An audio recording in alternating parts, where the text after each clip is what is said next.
बच्चों, आज हम मापन पट्टी द्वारा लंबाई नापना सीखेंगे, जिसके लिए हमें पहले अपने मापन पट्टी की जानकारी होनी चाहिए। यहाँ पर देखो, मैंने यहाँ पर मापन पट्टी बनाई है और यहाँ पर मापन पट्टी पर जैसे निशान होते हैं वैसे बनाए हैं। यहाँ हर निशान के बीच में यहाँ पर गिनती दी गई है, ठीक है। 1 2 3 ये सेंटीमीटर की गिनती है और इसके बीच में देखो 10-10 लाइनें खींची हैं, ठीक है। 10-10 लाइन खींची है, मतलब 1 सेंटीमीटर के अंदर ये जो छोटी वाली लाइन है इसको मिलीमीटर कहते हैं, ठीक है। एक सेंटीमीटर यहाँ से लेकर यहाँ तक जो है 1 सेंटीमीटर हुआ और इस 1 सेंटीमीटर के अंदर आता है 10 मिलीमीटर, अर्थात 1 सेंटीमीटर बराबर 1 सेंटीमीटर बराबर 10 मिलीमीटर, ठीक है। 10 मिलीमीटर, 1 सेंटीमीटर बराबर 10 मिलीमीटर होता है। बच्चों, ये आपको याद रखना है, 1 सेंटीमीटर बराबर 10 मिलीमीटर। और आप जब मापन पट्टी पर माप लोगे तो आपको इसका ध्यान रखना है। मतलब अगर मैंने कहा यहाँ से लेकर, आपको कोई रेखा खींची, मैंने यहाँ समझ लो यहाँ पर मैंने रेखा खींची, ये देखो मेरा स्केल है, यहाँ पर मैं एक रेखा खींच ले रही हूँ इसी के बराबर, ठीक है। ये बड़ा है क्योंकि आपको दिखाई नहीं देगा, छोटा छोटा। यहाँ पर मैं इसका माप खींच ले रही हूँ स्केल से, ठीक है। ये मैंने माप लिया। अब देखो ये रेखा का माप कितना होगा, यहाँ से मैंने, और कभी भी वो करते समय यहाँ 0 से ही, ये स्केल के जो पॉइंट है ना, यहाँ 0 लिखा रहता है, यहाँ से आपको शुरू करना है, ठीक है। स्केल यहाँ पर रखनी है, यहाँ पर स्केल रखनी है और फिर आपको लेकर जाना है। बच्चे क्या करते हैं, यहाँ पर 1 वाला नंबर रखते हैं और उसके बाद उसको गिनना शुरू करते हैं, लेकिन आपको क्या करना है, यहाँ पे कॉर्नर से शुरू करना है और फिर आगे लेके जाना। तो मैंने यहाँ पे मापन पट्टी रखा, यहाँ पर मैंने मापन पट्टी रखा, तो मेरा यहाँ से लेकर यहाँ तक की दूरी हुई 2 सेंटीमीटर। कितनी हुई? 2 सेंटीमीटर, ठीक है।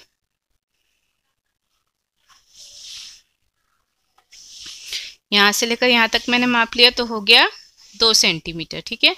यहाँ पे मैंने 2 सेंटीमीटर लिख लिया। अब ये 2 सेंटीमीटर का मैं मिलीमीटर में रूपांतरण करना है, मतलब एक सेंटीमीटर बराबर 10 मिलीमीटर, तो 2 सेंटीमीटर बराबर 2 गुणे 10 बराबर 20 मिलीमीटर,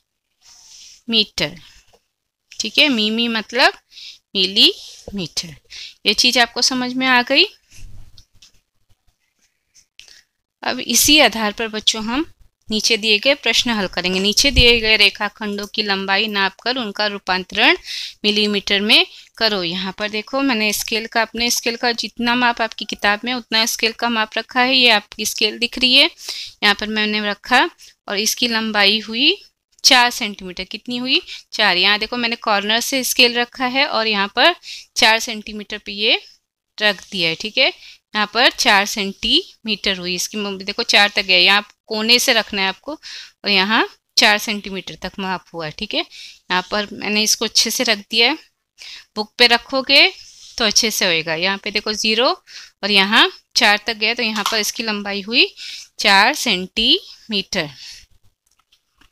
यहाँ पे मैंने लिख दिया 4 सेंटीमीटर, तो उसको मुझे मिलीमीटर में बदलना है, तो 4 गुणे 10 बराबर कितना हुआ? 40 मिलीमीटर। यहाँ पर मिलीमीटर आएगा, ठीक है। अब इसी तरह से यहाँ पर दूसरा है,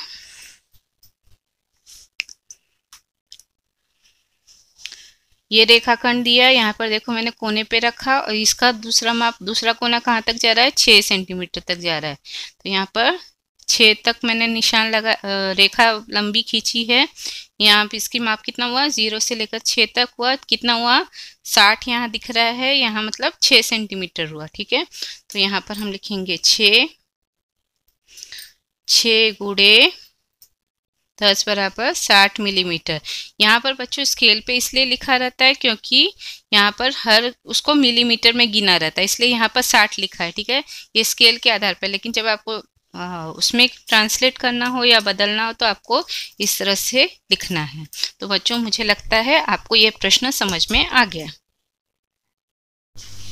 बच्चों अब हमें रेखाखंड की लंबाई को सेंटीमीटर और मिलीमीटर में नापना बस सीखना है, ठीक है। ये आपका स्केल दिया, ये देखो यहाँ पर स्केल के चित्र। मैंने आपको पहले ही बताया कि 1 सेंटीमीटर के बीच में एक से दूसरे सेंटीमीटर तक जाने के बीच में 10 लाइनों का अंतर होता है, ठीक है।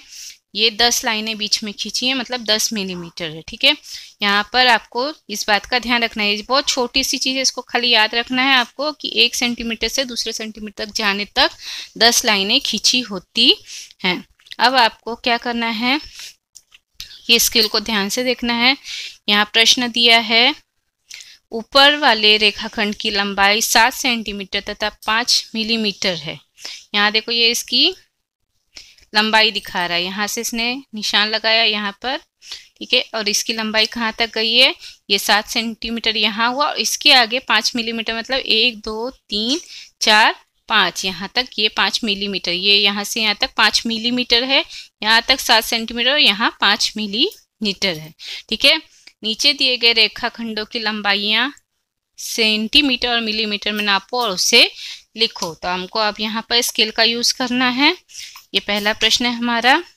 हमने यहाँ पर स्केल रखा, यहाँ कॉर्नर से शुरू करना है हमको, ठीक है। यहाँ पर हमारा हुआ 1 सेंटीमीटर, 2 3 4 सेंटीमीटर और कितने मिलीमीटर, 1 2 3 4 5 मिलीमीटर, मतलब 4 सेंटीमीटर और 5 मिलीमीटर। तो यहाँ पर हम उत्तर लिखेंगे 4 सेंटीमीटर और 5 मिलीमीटर। इसी तरह से हम दूसरा प्रश्न लेंगे, यहाँ पर रखेंगे स्केल और यहाँ पर हम लंबाई नापेंगे, ठीक है। बराबर से रखना है यहाँ पर, ठीक है। हमारा ये हुआ, यहाँ से रखा, यहाँ पर देखो 7 तक नहीं पहुँचा है, ठीक है। 1 2 3 4 5 6 सेंटीमीटर और कितना मिलीमीटर हुआ, 1 2 3 4 5 6 7 8 9 मिलीमीटर, ठीक है। 6 सेंटीमीटर और 9 मिलीमीटर। अगर 10 मिलीमीटर हो गया होता तो वो पूरा 7 सेंटीमीटर में बदल जाता। तो मुझे लगता है बच्चों आपको ये चीज़ अच्छी तरह समझ में आ गई।